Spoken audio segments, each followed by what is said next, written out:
Corel Draw আইকনে click করব, double click.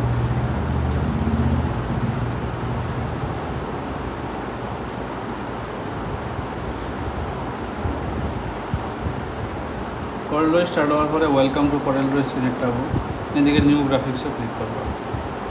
Corel Draw on হইলো। Corel Draw মধ্যে ইন দ্য টুলস আছে, এগুলো ব্যবহার করে আমরা ড্রয়িং করা হম। এটার কয়েক টুল অপশনস বার, এন থেকে আমরা যেই টুল সিলেক্ট করবো সেই টুলের ভিতরে অপশন বাস করি না, টুলটার বিভিন্ন সেটিংস আমরা এদিকে বলতে হম। যে কালার্স প্লেট আছে এদিকে আমরা কালার সিলেক্ট করা হম। আর প্রতিটি টুলসের কোনার মধ্যে একটা কালা দাগ আছে, এনে ক্লিক করলে আর একটা লিস্ট হবো। এটা ফ্লি আউট মেনু। কোন সময় এটা ফ্লি আউটের সাইড দিয়া থা ভার্টিক্যাল লাইন দুইটা যদি ড্র্যাগ হয়ে যায়, মাউসটি ফেলে টান মারো, এরম ফ্লি আউটটা খুললেই করবো। বা ফ্লি আউটটা যে সাফাই দাও, এরম এক্সট্রা ভাই কানে দিয়ে আরেকটা টুলবারের মতন লেগে থাকবে।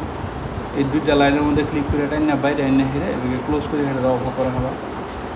তো এইটা হলো ফ্লি আউট। এন থেকে এই টুলসটি ব্যবহার করে আমরা বিভিন্ন ছবি আঁকলাম, ফেললে আমরা রেক্টেঙ্গল থেকে স্টার্ট করি। রেক্টেঙ্গল টুলটা লয়ে হেরে দেবে টান দিই, একটা রেক্টেঙ্গল ড্র করলাম, দুইটাকে আছে এটা ডিলিট করে দিই।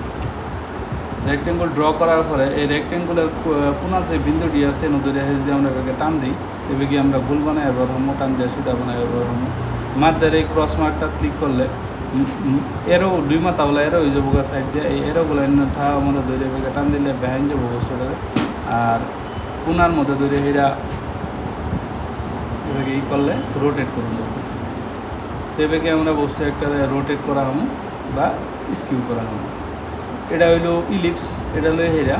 আচ্ছা, রেক্টেঙ্গুলে আহার পরে আরও কয়েকটা কথা আছে। রেক্টেঙ্গুলে আহার পরে রেক্টেঙ্গুলার কোনাগুলো আমরা এনো লিখে করা হয়। যেরকম আমি এনো লিখলাম 20,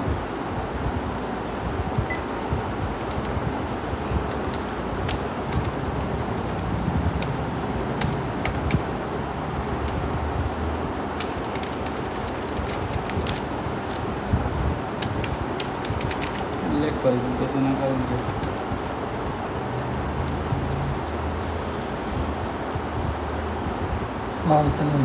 ঠিক করো না তো স্যার, কিবোর্ডটা ডাইরেক্টলি লেখ করি।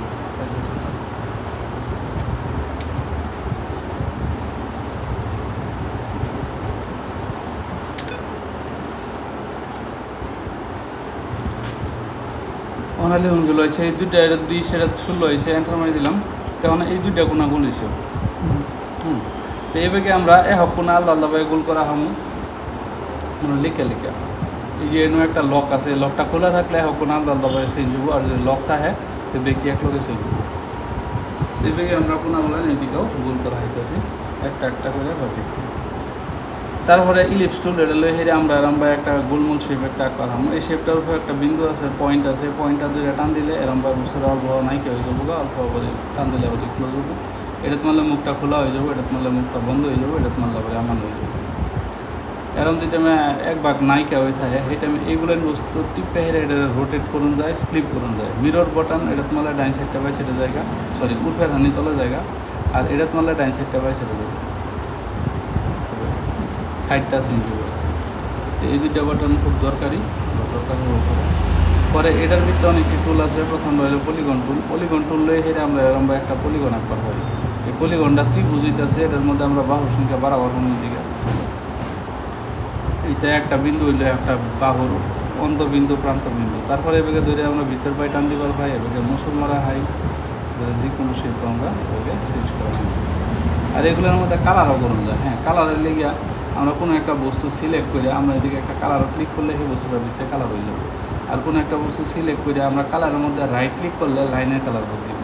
মানে মাউসের ডাইন সাইডের সুইচটা প্রেস করতেছি আমি, ওইদিকে অনলি লাইন কালার চেঞ্জ হইতেছে, আর যদি ব্ল্যাক ক্লিক করে ভিতরে কালার চেঞ্জ হবে। এটার মধ্যে রং করবো, রাইট ক্লিক করলাম ওইটার মধ্যে, আর লেফট ক্লিক করলাম লালের মধ্যে, এরকম একটা ডিজাইনিং কালার হয়ে গেল। তখন এটারে আমরা আরও ইচ্ছা করলে শেপ চেঞ্জ করা হবে। এদিকে আরও বাহুর সংখ্যা বাড়াইলে সেটা আরও ডিজাইন করে যায়। এটা একটা আমরা পলিগন আঁকছিলাম। তারপরে এটা হইলো স্পাইরাল টুল, এটা দিয়ে আমরা একটা হামুকের মতন আঁকতে এমন যায়।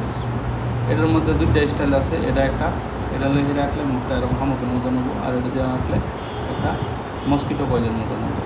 তারপরে এটার মধ্যে আমরা এদিকে স্পাইরালের সংখ্যা বাড়াই লবার হয়, বাড়াই লইছি, আঁকলে বস্তুটা এরকম হবো। এটার ভিতরে আরও আছে গ্রাফ পেপার টুল লয়ে হেরে আমরা একটা টেবিলের মতন বানাবো খাড়া ঘর ফাতাইলে ঘর আছে আর খাড়া ঘর ফাতাইলে ঘরের সংখ্যা আমরা এদিকে বাড়াবার পাই এদিকে আগে বাড়াইলো লাগবো বাড়ানি বা কমানির কামটা আগে কই যা পরে এখন লাগবে পরে একলে বসে এই হিসাবে এরিয়া আমরা শিখলাম কন্ট্রোল ডিলিট সব মুছে দিলাম। তারপরে আবার একটা বস্তু খেয়াল এটার নাম হইলো পিক টুল। এটা লয়ে হেরে আমরা যে কোনো একটা বস্তুরে সিলেক্ট করা হয় এটাকে সিলেক্ট করে হেরে লসর করা হবো শুরু করা হবো বা ডিলিটও করা হবো। তারপরে এটা হইলো এর অনেক কি টুল আছে একটা প্রথমটা হইলো শেপ টুল। কোনো একটা বস্তু আহার পরে হ্যাঁ শেপ চেঞ্জ করবার লিগে আমরা এই শেপ টুলটা ব্যবহার করি। শেপ টুলে হেরে দুইটা টান দিলে আমরা এই বস্তুটার শেপটারে আমরা চেঞ্জ করা হবো বা কোনো একটা বিন্দুর দুইটা হেরা তাই হেরে আমরা সেই বিন্দুটারে এদিকে লসর করা হবো। নাইফ টুল দিয়ে হেরে আমরা বস্তু একটা কাট করা হবো চাকুটা লয়ে হেরে লাইন ক্লিক করলাম হেরে হেরে এরম বাইবে হাতের ঘুরে ক্লিক করলাম ছেড়ে দিলাম তখন এনে বস্তুটা মাঝে দেখে ঠিক আছে দেখ তখন আমরা টান দিলে আলাদা দুই টুকরা করে আসছে। এরকমভাবে কোনো একটা বস্তুরে কাটবার লেগে আমরা নাইফ টুল ইউজ করি। নাইফ টুলটা ইউজ করতে পারলে এনে দুইটা বাটন থাকে এটা অফ থাউন লাগে এটা অফ থাউন লাগে। এটা হলো লিভেস ওয়ান অবজেক্ট। এটা অন থাকলে কাটার পরে বস্তুটারে সেপারেট করুন যেত না এরকম দূরে হয়ে নিউন যেত না। এটা অফ থাকলে হ্যাঁ নিউন যাবো আর কিন্তু এটা অন থাউন লাগবে। অন যদি আমরা কাটতে পারলা এক লাইনও ক্লিক করি আর এক লাইনও গিয়ে ক্লিক করি তো সিধা বা এরকম লাইন হিসাবে কাটবো আর যদি ড্রেক করি তো বেহাবি করে কারণ যাবো। কাটার পরে আমরা দুইটা পার্ট অফ ইচ্ছা করলে বেলেগ বেলেগ রঙ দিবার হবো আর ইচ্ছা করলে আমরা এবারে ঘুরে ফিরে দিবার হবো। তখন এই বস্তুটা তখন আমি দুইটা পার্টও কাটছি কাটার পরে আমি হেরে এক লগে ধরলাম তো এই পার্টও একটা বেলেগ রঙ দিলে হইতেছি এই পার্টও একটা বেলেগ রঙ দিলে হইতেছি হয়ে গেল। তো এরম ভাই আমরা নাইফ টুল দিয়ে হেরা বস্তু একটা কাটবার হয়। তারপরে ইরেজার টুল দিয়ে হেরা বস্তু একটা মুছবার হয়। যেরকম আমরা এই বস্তুটারে সিলেক্ট করছি একটা বস্তু সিলেক্ট করার পরে এদিকে গেল ইরেজার টুল আর বেগে কষ্ট এই বস্তুটারে আমরা বেগে মুছবার হব না। মুছতে বেলা এনে ইরেজারের সাইজ আছে 0.25 দিচ্ছে কমাই নিলাম ইরেজারটা একটু বেশি হয়ে যাবো আর ইরেজারটা লই একখানা ক্লিক করে যারা একখানা ক্লিক করো তার মাঝে একটা লাইনের মতো নবর ভিতরে সেটা বাই মুছবো যদি ড্রেক করো বেহাবি করে মুছবো আর সিলেক্টেড বস্তুটারে মুছবো মানে আমি এটা সিলেক্ট করে নিলে না এটার মুছাম এটা সিলেক্ট করে নিলে এটার মুছাম ইরেজার দিয়ে মুছুন যায়। এটার নাম হলো ফ্রি ট্রান্সফর্ম টুল। এটা লই হেরা সিলেক্টেড বস্তুটার একটা পয়েন্টে বেরিয়া যদি টান দিই বস্তুটাকে রোটেট করে দেবো ঘুরাই নেবো হয়ে গেল এডিট টুল। তারপর আইলো গ্র্যাবার হ্যান্ড টুল জুম টুল লই হেরা ক্লিক করলে বস্তু একটা লাহে বড় হবো আর কিন্তু জুমের বহুতটি অপশন আছে যেরকম 1:1 জুম টু এক্সেল সাইজ। তারপরে আছে জুম টু সিলেক্ট করা বস্তুটা বড় করে দেওয়া হবে। Zoom to objects zoom to page width zoom to page height এরকম বেলেগ বেলেগ অপশন আছে। তো জুম টু অবজেক্ট এটা করে নিলাম একটু বস্তু দেওয়া হবে। তারপরে জুমের লগে আছে গ্র্যাবার হ্যান্ড টুল। এটা লয়ে হেরে আমরা পেজ মেকারের মাধ্যমে পেজটাকে মুভ করা হবে। তারপরে আছে তোমার ফ্রি হ্যান্ড টুল। এটা লয়ে হেরে আমরা ফ্রি হ্যান্ড লাইন এক করা হবো। ফ্রি হ্যান্ড লাইন মানে পেন্সিলের মতন লাইন এক করা হবো আর যদি একখানো ক্লিক করি আর একখানো ক্লিক করি স্ট্রেট লাইন এক করা হবো। ফ্রি হ্যান্ড টুলের লগে আছে বিজিআর লাইন টুল। এটা লয়ে হেরে একখান তার একখানো ক্লিক করলে একটা লাইন হবো আর একখানো ক্লিক করলে সেই দুইয়ের একটা লাইন হবো। এরকম ক্লিক করতে থাকলে জোড়া লেগে লাইন হইতে থাকবো আর কোনো ক্লিক করে মাউসটা না ছাইড়া যদি ড্র্যাগ করি বেগে লাইনটারে বেহাই নেওয়া দরকার এভাবে বেহাবেহি লাইন এক করে দিলেও এটাতে ব্যবহার করতে। তারপর আইলো এই ডাইমেনশন টুল। এটি চালাই কন্ট্রোল ডিলিট। ডাইমেনশন টুল দিয়া কোনো একটা বস্তুর ডাইমেনশন আঁকবার লিগে ব্যবহার করে ডাইমেনশন লেখার লিগে। ডাইমেনশন মানে দিক প্রস্থ এটা বোঝাবার লিগে এটা ইন্ডিকেশন আছে। ক্লিক করলাম আমি খাড়াটা লই থইছি ক্লিক করলাম পরে ক্লিক করলাম অনেক এটা ডাইমেনশনটা মাধ্যমে বহেন যায় বাইরে বহেন যায় মাধ্যমে বহাইলাম এটা কত নিলাম বা লেখা হয়ে গেল। তারপরে আমি আবার ডাইমেনশন টুল লই হেরা ফাতাইলে এটা লইলাম বলে হেরে ক্লিক করলাম পরে ক্লিক করলাম অনেক ডাইমেনশনটা আমি বাইরে দিয়ে বহাইলাম তো আমার সংখ্যাটা বাইরে দিয়ে বইছে কত নি লম্বা হেটা বইছে আর কি। এটা আমি জুম করলে সংখ্যাটা ভালো করে পূরণ করবো 6.76 বুঝলাম। তো এভাবে আমরা ডাইমেনশন দিতে পারবো গড়েরই মানে এটা গড়েরই বা তুমি জ্যামিতির বিভিন্ন চিত্রমিত্র রাখতে পারলা কত নেই লম্বা দিছ বস্তুটা ইঞ্জিনিয়ারিং ড্রয়িং এটা করবার লিগে ব্যবহার করে দেবো।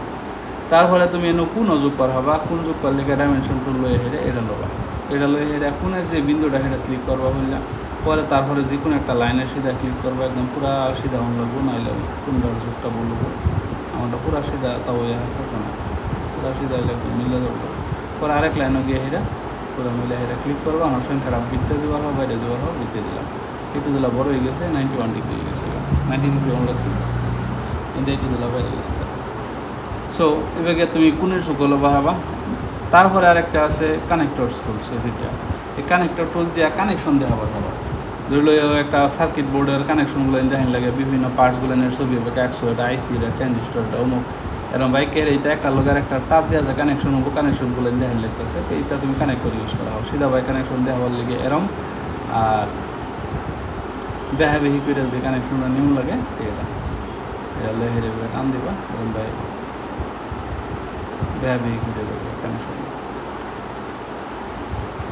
বুঝলা কথাটা তো এভাবে আমরা একটা বস্তুর লগে আরেকটা বস্তুর কানেকশন দেওয়ার লিগে আমরা ব্যবহার করি কানেক্টর এটার লগে এটার ওয়ারের কানেকশন নিয়ে এটার ভিতরে নাম সামনে আমরা টেক্সটুল হেরে আমরা লেখবার হয় লেখবার লিগে আমরা একটা বস্তুর আমাদের ক্লিক করে হেরা পরে ওকে টাইপ করে দিলে লেখা হয়ে যাবে লিখতে বেলা দুই ধরনের লেখন যায় এলে হেরে আমরা একটা বক্স বানাইও লেখবার হয় এবার বক্স বানাইলে আমরা লিখলাম এটার কয় প্যারাগ্রাফ টেক্সট আর এলো ক্লিক করে হেরে লিখলাম এটার কয় আর্টিস্টিক টেক্সট এই লেখাটা যে কোনো শেপও কনভার্ট করুন যায় যেরকম আমি একটা বৃত্ত আঁকলাম আমি এই লেখাটার এই বৃত্ত বানাই আনলাম এই লেখাটাতে সিলেক্ট করে হেরা এই টেক্সট মেনুতে গেলাম ফিট টেক্সট টু পাথ এই অপশনটা ক্লিক করে নেবো আর এনে টাচ করে ক্লিক করে নেবো লেখাটা এনে ফিটিং হয়ে গেছে অন্য লেখাটা এনে একটু বড় করছি মাঝে ক্লিক করছি বৃত্তটা সিলেক্ট হয়ে গেছে জিনিস দিয়েছি বৃত্ত গেছে আমার লেখাটা হয়ে গেছে লেখাটা এদিকে রং করা হওয়া আর তা ফন্ট দিতা সাইজ বদলা হওয়া তো এটা লেখা যেটা মেন লেখা হয় লেখার পরে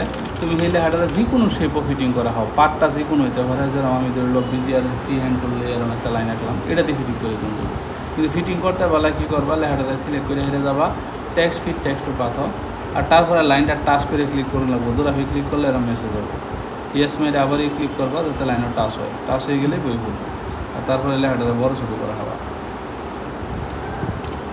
আরেকবার দেখাইতেছি যে আমি টাইপ করে লিখলাম তখন ওই লেখাটাতে আমি একটা বৃত্তের মধ্যে ফিটিং করি